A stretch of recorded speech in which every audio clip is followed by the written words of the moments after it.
Hi friends, today I will discuss more about the orthopedic implants. Just to recapitulate the whole thing that in 1939 and 40 the KNL का आविष्कार हुआ और ये first world war में इसका उपयोग हुआ और उसके बाद 1950 में रस ब्रदर्स फ्रॉम ऑस्ट्रेलिया उन्होंने आविष्कार किया और इसको बोथ फोर आर्म फ्रैक्चर में उपयोग किया गया।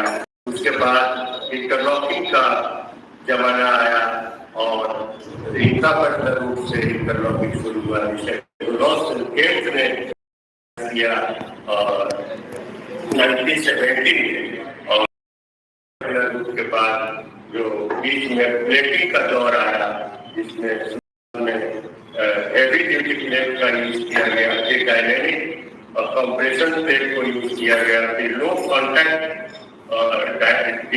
LCDCP का यूज किया गया। उसके बाद एडवांस इंटरलॉकिंग करने जमाना आया। पहले इंटरलॉकिंग नेलिंग केवल डायफिशियल फ्रैक्चर में ही होता था, फीमर का हो चाहे टीबिया का हो चाहे ह्यूमरस का हो, लेकिन बाद में मेटाफिशियल फ्रैक्चर के लिए भी एडवांस इंटरलॉकिंग शुरू हुआ, जैसे कि lower end of the femur and upper end of the upper third of the femur, subtrochanteric fracture and supracondylar fracture के लिए DFN, supracondylar fracture के लिए DFN और subtrochanteric fracture और trochanteric fracture के लिए PFN यूज होने लगा। फिर PFN A आया ऑस्टियोपोरोटिक बोन के लिए PFN A2 आया, इसको यूज होने लगा। आजकल ऑस्टियोपोरोटिक बोन का ओल्ड ऑस्टियोपोरोटिक पेशेंट में PFN A2 ही यूज करते हैं। और मेटलर्जी के बारे में शुरू में स्टील का उपयोग हुआ, जो ये तो बहुत स्टीफर होता है, about 10 times stiffer than the cortical bone of the human body.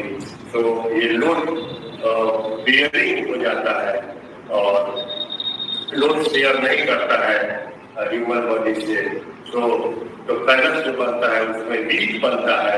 इसके बाद टाइटेनियम नेल्स, जो नेल्स बनते हैं वो टाइटेनियम एलॉयज के बनते हैं और उसका modulus of elasticity almost similar होता है कॉर्टिकल बोन के मॉडुलस ऑफ इलास्टिसिटी के होता है, ऑलमोस्ट सिमिलर होता है। इस तरह से उसको एलॉय बनाया जाता है या इस तरह से मॉडिफाई किया जाता है। So it is more bio friendly and bio comfortable. उसके बाद आया तो कार्बन फाइबर्स का, तो कार्बन फाइबर्स का because it is translucent, it is not radio OPEC, so it is very useful in cancer patients, pathological fracture due to bone tumor। उसमें क्या progress है ट्यूमर का, जो ट्रीटमेंट दिया जा रहा है उससे डिग्रेशन हो रहा है कि नहीं, चारों तरफ ट्यूमर के हम लोग देख सकते हैं और फ्रैक्चर का कैलस बन रहा है कि नहीं ये भी देख सकते हैं, क्योंकि ये रेडियो ट्रांसमिशन होता है, रेडियो ओपेक नहीं होता है और कोल्ड वेल्डिंग नहीं होता है। सबसे बड़ा एडवांटेज ये स्क्रू को निकालना जो है आसान है और काफी जो बहुत हाई फाइटिंग एक्सपीरियंस होता है इसका, जो काफी ड्यूरेबल होता है और फ्रैक्चर हीलिंग का भी टूटता नहीं है, इसमें कोरोजन नहीं होता है और कार्बन फाइबर्स में कोरोजन नहीं होता है और कैंसर पेशेंट में यूजफुल है और स्ट्रेस हीलिंग नहीं होता है जो कि मेटल में होता है और वीक कैलस बनता है, इसमें काफी स्ट्रॉन्ग कैलस बनता है। इसका डिसएडवांटेज ये है कि इसको बेंड नहीं किया जा सकता। ऑपरेशन के समय हम लोग प्लेट को बेंड करते हैं ताकि बोन का शेप ले ले, वो मैनुअली बेंड करते हैं तो उसको आप बेंड नहीं कर सकते। ये टूट जाता है लेकिन बेंड नहीं होता है। तो thank you. 17 years old man, the road traffic accident was the mechanism of injury, clinical presentation, severe pain and deformity, and inability to bear the weight on the right side, whereas the left side he had a Karachi fracture. So the challenge was the patient presented with significant surgical burden and the major long bone fracture concurrent with the complex coral fracture and dislocation, which we called the Karachi fracture and dislocation.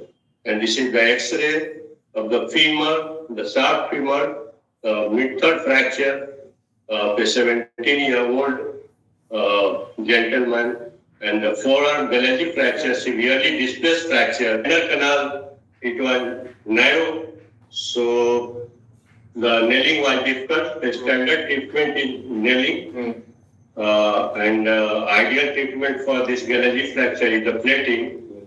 But I opted nailing, although it was difficult nailing in the both fracture and the slight distraction, the tense nailing for Karachi fracture, and this is not reported in any literature for such a severely displaced fracture.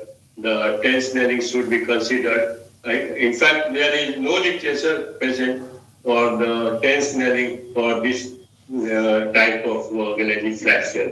So we did for the minimally, because it is minimally invasive, and periosteal and endosteal blood supply are maintained in both fracture, and the interlocking nailing was done in the sharp femur, and only 9 millimeter nail could be negotiated because the narrow medullary canal. So there is slight distraction, as you can see in this picture, but we did locking. It was difficult nailing. So the goal was to provide sufficient stability for early mobilization despite of an anatomical constraint, and implant was 9 millimeter nail, and technique was minimally invasive. And whereas in this left radius, the Karachi fracture, we did tense nailing. In this case also, the 2 millimeter tense nail was used. Usually you use a 2.5 millimeter tense nail, but we use 2 millimeter tense nail. Still there is distraction at the fracture site. So this was the problem with this due to the narrow canal. But this is the 6-month follow-up. You can see I sent this X-ray in Indian Orthopedic Research Group, IORG, and they told to revise this case, bone grafting and plating for Karachi fracture. So, but I left it and wait for it. This is the 8-month follow-up. Still there was better union than 6 months, but this was not hypertrophic, and this is 11 months. You can see. So after waiting 11 months, the union is complete in both the fracture. The secondary colors have been formed. It was not hypertrophic non-union. It was the union, secondary union was taking place, although it was delayed union. But this is the functional result. You can see that supination, pronation, and wrist movement, flexion and extension all are present.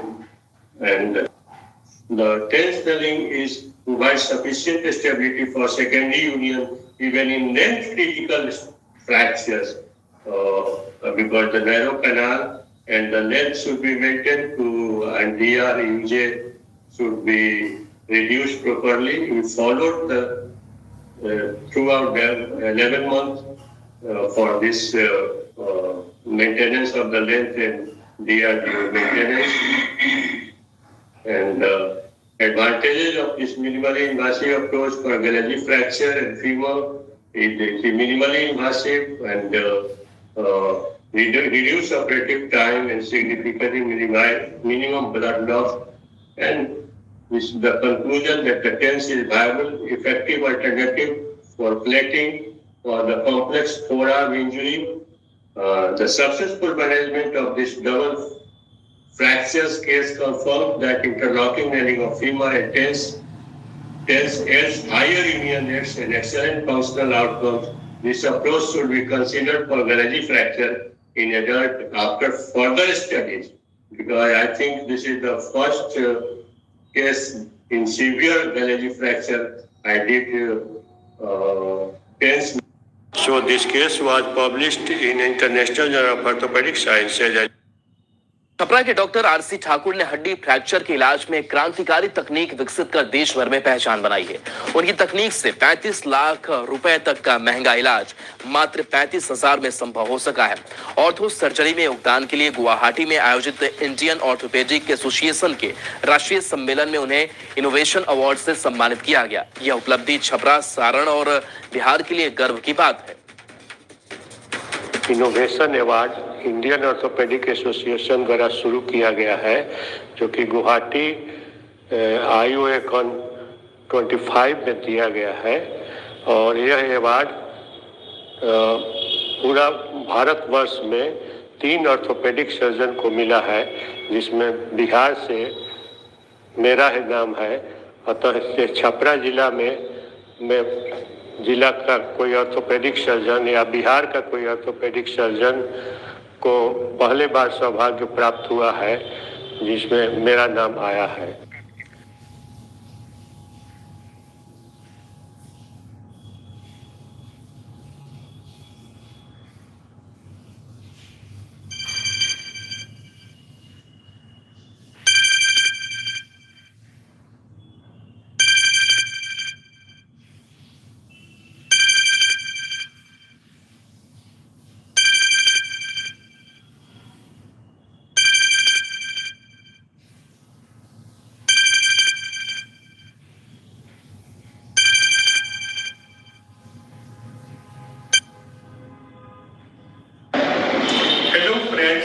Today I am going to give a demo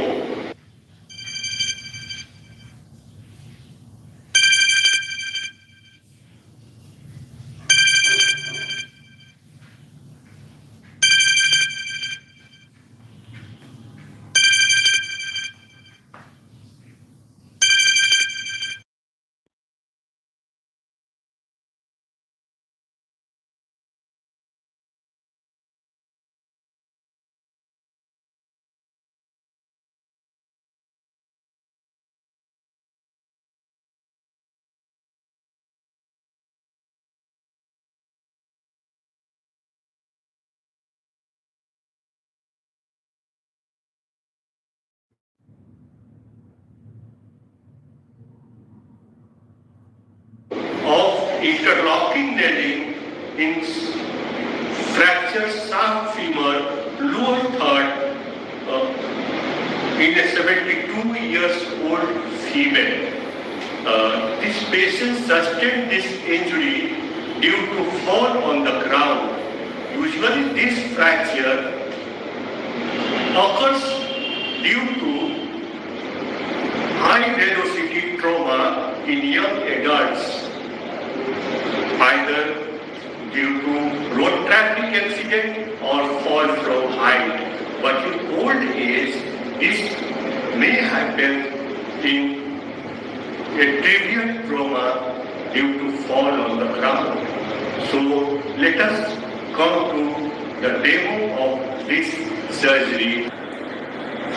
This is the X-ray of the same patient having lower third short oblique type of fracture of the shaft femur. As you can see, in the other limb, the patient has been operated, that is interlocking nailing has been done 4 years back for the fracture of the shaft femur. So this time the patient had come to me for the lower third fracture of the shaft femur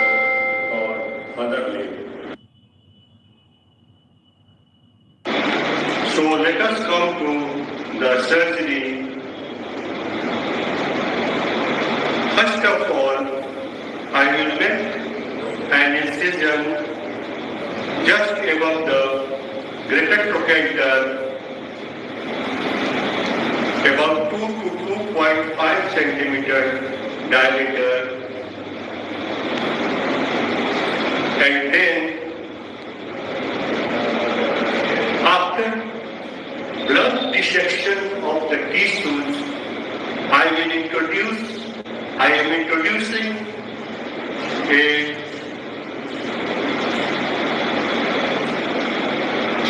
bone out just medial to the greater trochanter in the piriform fossa in AP view. As you can see in the CR picture, and in lateral view, it is at the junction of the anterior 2/3 and posterior 1/3 of the greater trochanter. As you can see in the CR picture,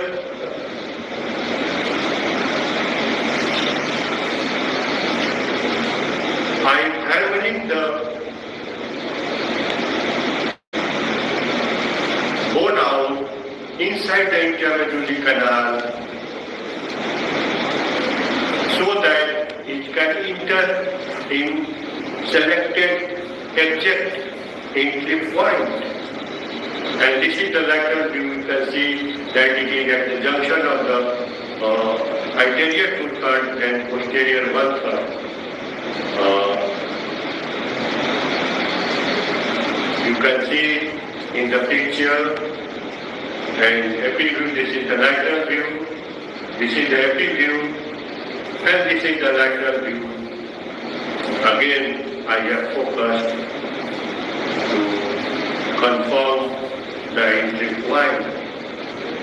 And finally, after confirming in the CR picture the correct entry point, I am introducing by a screen movement of the CR, and you can see that this is the epi view. It has gone in correct position, and in lateral view also it has gone in correct position.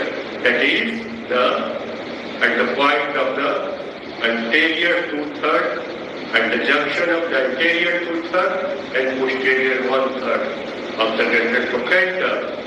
So after confirming it, I am going to introduce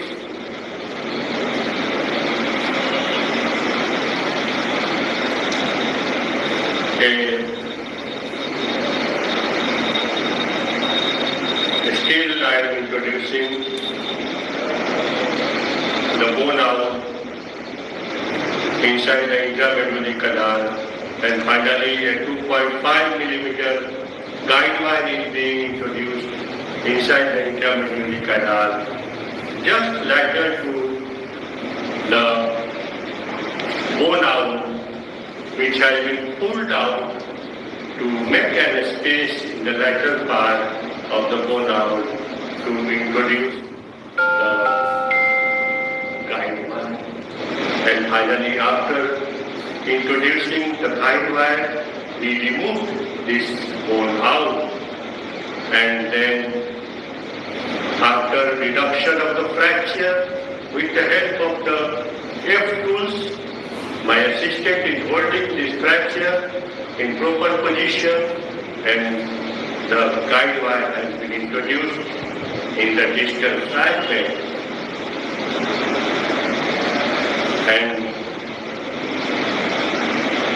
after introduction of the guide wire, we are going to ring the medullary canal with the help of 9 millimeter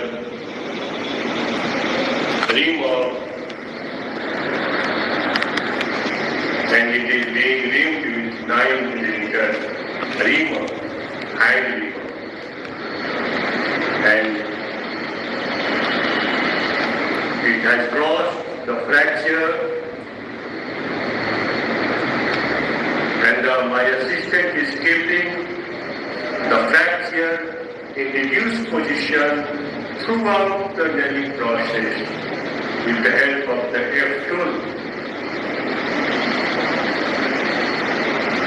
During nailing process also, it is kept in reduced position, otherwise there may be malalignment of the fracture.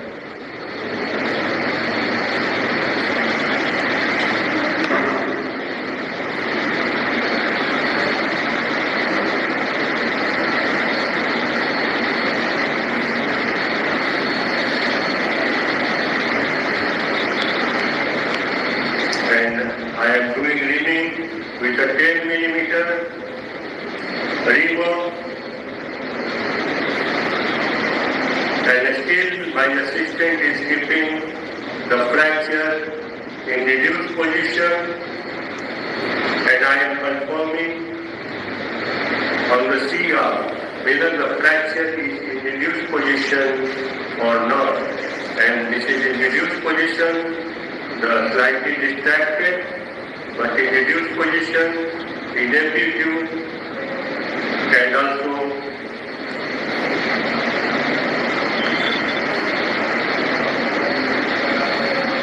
in lateral view. This is the oblique view.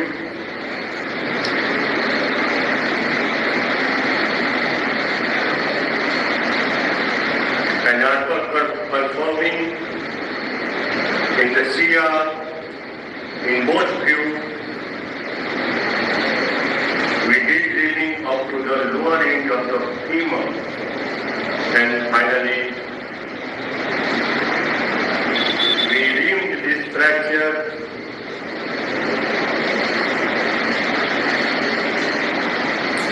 with the help of power rim of 11 millimeters.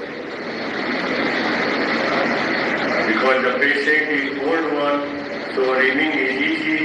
It is just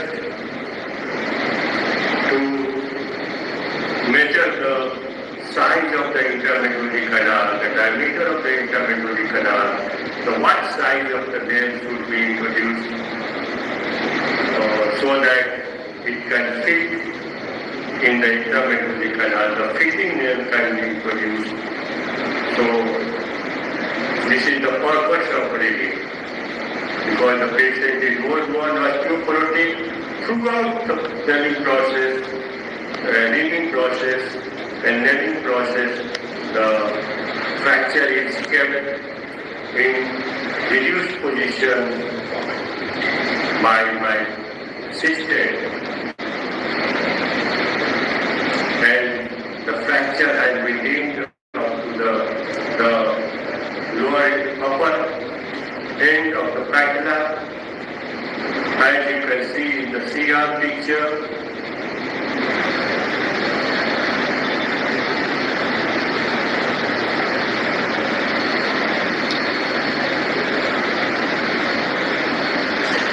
You can see in the CR picture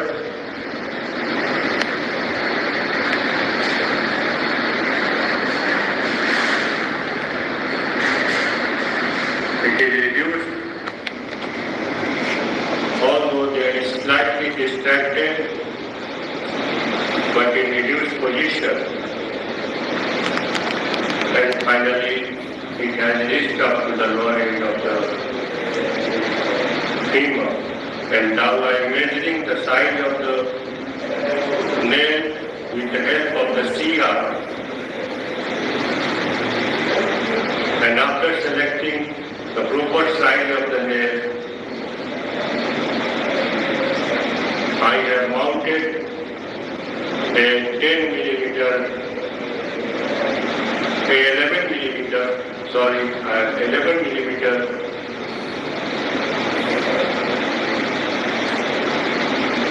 nail on cheek, and finally I am hammering the nail inside the intramedullary canal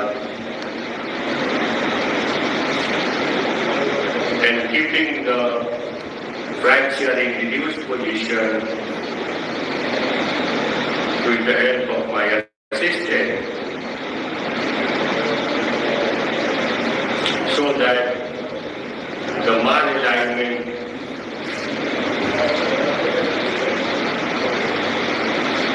can be prevented.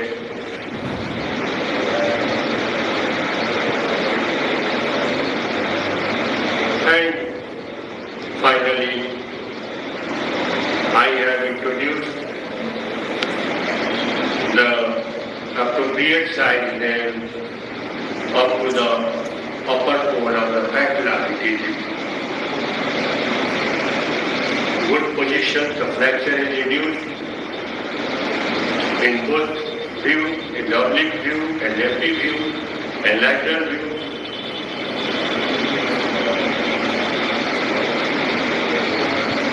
And then I will remove the guide wire before proximal locking, and now I am doing proximal locking after removal of the guide wire. So you must keep in mind that before locking you have to remove the guide wire. And I am doing proximal locking.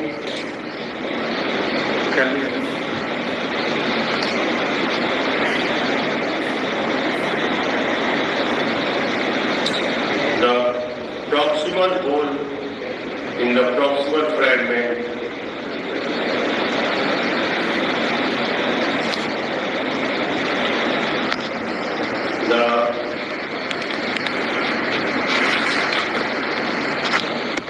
near cortex is perforated with the help of 2.5 millimeter K wire, and the distant cortex is drilled with 3.2 millimeter drill bit, and finally we select a proper size 5 millimeter screw for proximal locking, and I am still making a hole in the distal fragment, distal cortex, and now I am tightening the screw. The second screw is the proximal fragment. As you can see in the CR picture, the proper size screw has been tightened in proper position, and it is confirmed that it is inside the hole in both FD and lateral view. And now I will do the distal locking by freehand technique. I will make the hole circular after adjusting the CR in lateral position, and I am tightening the screw after drilling with 3.2 millimeter drill bit.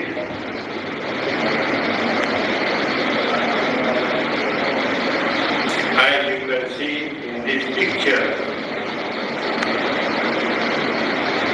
and both the screws have been tightened and confirmed in FD and lateral view. The size of the screw is confirmed in the FD view, and whether it is inside the hole or not, it is confirmed in lateral view. The size of the screw is slightly larger than it should be, but it was accepted because the effect of anesthesia was nearly off. So it was accepted, and you can see that both in FD and lateral view, The both proximal as well as the distal screw are in place and in proper position. And now I am going to close the wound after forceful wash of the wound so that all the now I am closing the wound after forceful wash of the wound. Now the wound has been closed.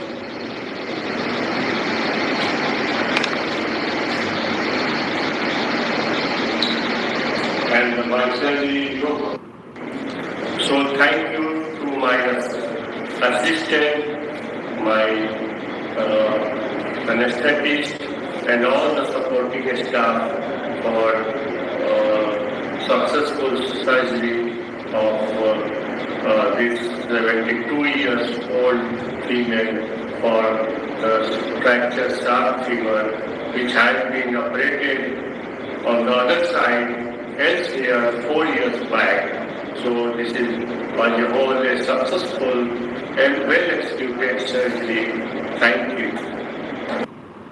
Hello friends, I am Dr. RCT Ortho, orthopedic surgeon, Chhapra, Bihar. Today I am going to present my innovative work named Dr. Thakur Innovative Technique of Suprapatellar Nailing of Tibia. Tibial fractures are most common among the long bone fractures in human body. These are usually caused by high energy trauma like fall from height. Study shows Dr. Thakur innovative technique of suprapatellar nailing of tibia is safe, cost-effective method of treatment for metaphyseal tibial fractures. Intramedullary nailing technique is the treatment of choice for diaphyseal fracture of tibia in adults. In treatment of metaphyseal tibial fractures, concerns regarding difficulties with reduction due to anterior deformity becomes a challenge. Suprapatellar nailing becoming popular choice for treating metaphyseal fractures. It is highly specialized surgery and requires very highly specialized instruments, sets and implants that tends to be very costly.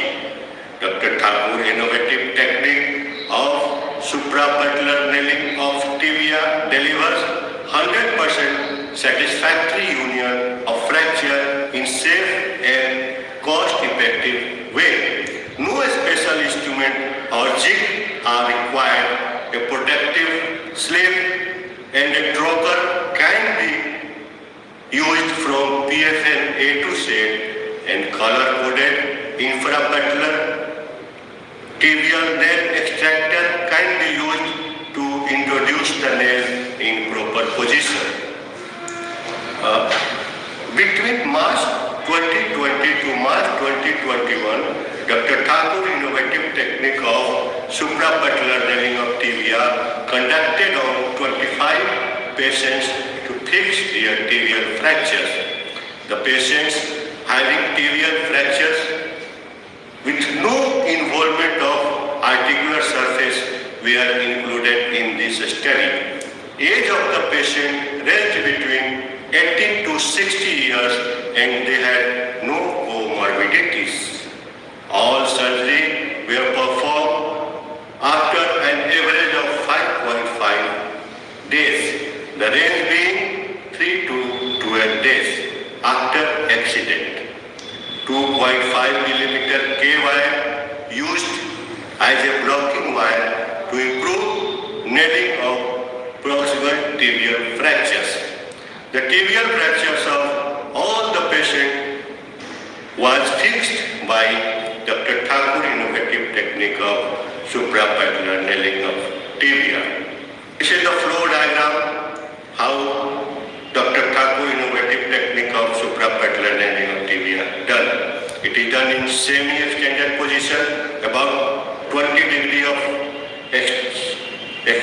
flexion at the knee joint, either transverse or longitudinal skin incision were given, but longitudinal split of quadriceps tendon done.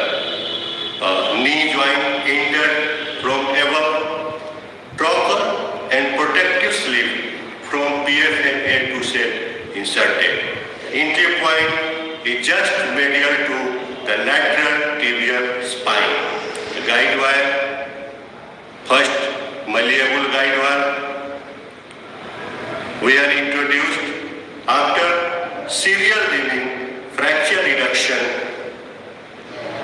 and confirmed by fluoroscopy, mounting of the nail with appropriate size over the color-coded tibial nail extractor done. Introduction of appropriate nail size over the guide wire done in proper position with the help of color-coded tibial nail extractor. Locking both proximal and distal done by freehand technique. No jig were used. Wash and repair of quadriceps tendon done and closure done. These are the pictures how we did our cases by Dr. Thakur innovative technique. These are the instruments, the color-coded tibial nail extractor, protective sleeve from PFNA to set, trocar and malleable guide wire, and stout and hard guide wire. Reamer, these are the passage of sleeve, trocar and hard guide wire in the retropatellar space in AP and lateral view. Passage of reamer over the guide wire after percutaneous reduction with the reduction forceps in AP view, and this is in lateral view. Nail entry over the guide wire and nail entry in distal fragment in AP view. Nail entry in distal fragment in lateral view, and then both locking screw introduced in proximal fragment. In AP and lateral view, all the three screws introduced in distal fragment by freehand technique. This is the clinical picture. Proximal locking done by freehand technique. Post-operative follow-up steps. First post-operative day, passive flexion and extension of the knee and ankle joint done. Third post-operative day, active flexion and extension at the knee joint and ankle joint done. 10th post-operative day, patient started walking with the help of walker, non-weight bearing. 6 to 8 weeks post-op, we started partial weight bearing. 12 weeks after operation, we started full weight bearing. Now, the final observation, operative time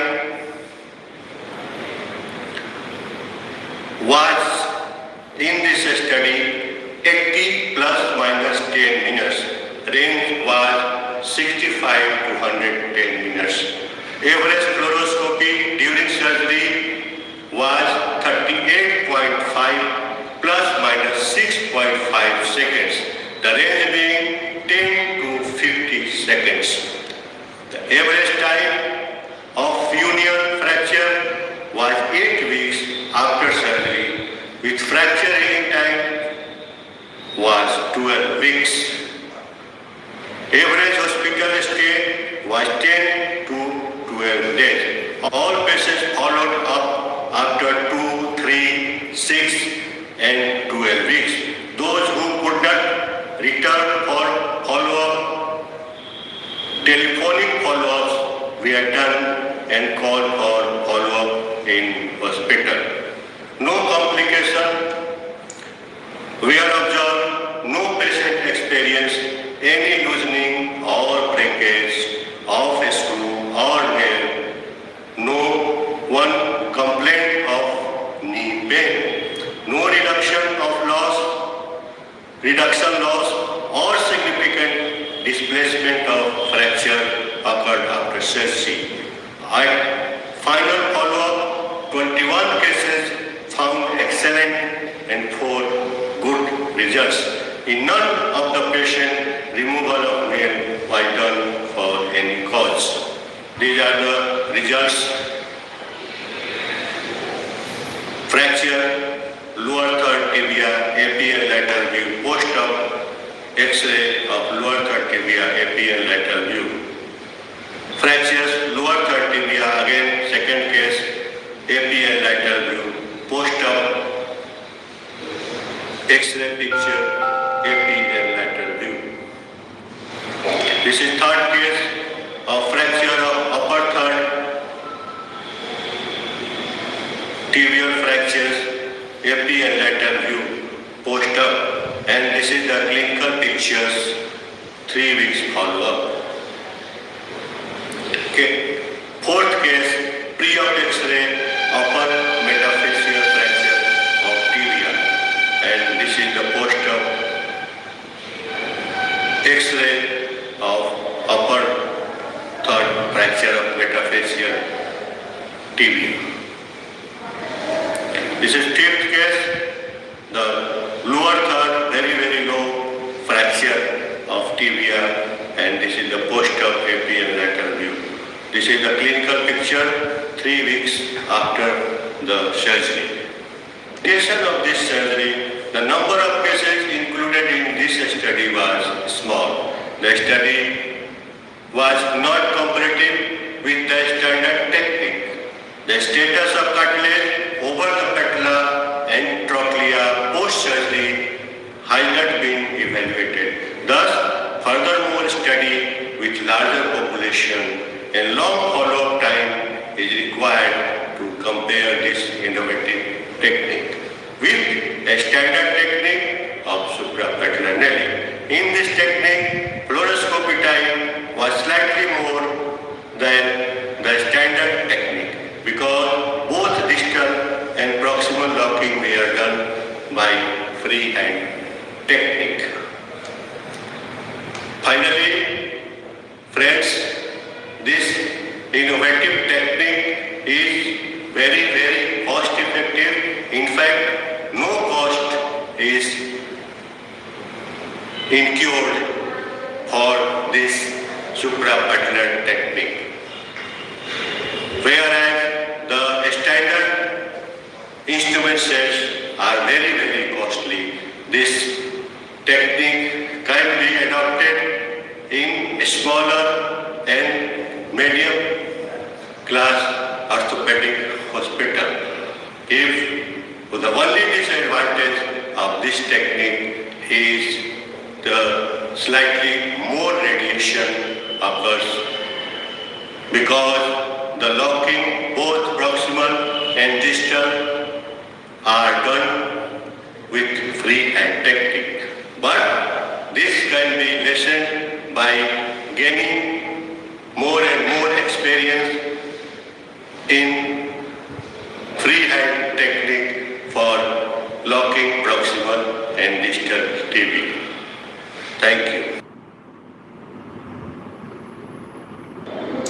Hello friends, I am Dr. RCT Ortho, orthopedic surgeon, Chhapra, Bihar. Today I will give a demo of PFN A2 surgery for an osteoporotic patient for intertrochanteric fracture of the femur. The design of the spiral blade provides a stable fixation of this fracture and you can make mobile our patient. So let us come to the surgery. This is the X-ray of 72 years male having osteoporosis with a fracture of the intertrochanteric on a stable time.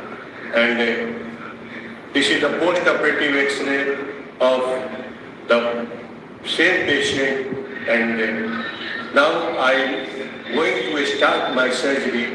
The skin incision, before the skin incision, I will draw a line from anterior superior iliac spine down to the table, and another line from the tip of the greater trochanter towards this first line, and the point of bisection of these two lines is the point of incision for this surgery. So I am making an incision at these bisecting points where the two lines bisect. So I am giving incision about 2 centimeters, as you can see in the picture. So I am feeling the correct point of entry. It should be at the junction of the anterior 2/3 and posterior 1/3 in lateral view, and in epi view it is just medial to the greater trochanter in the piriform fossa. So I am feeling with my fingers the correct entry point. So for 2 centimeters to introduce the guide wire, the depression or groove present the spinal blade can be introduced in central position in epi view. And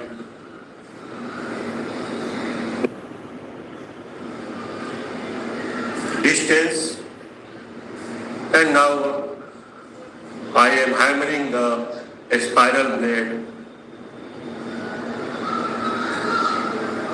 After confirming it,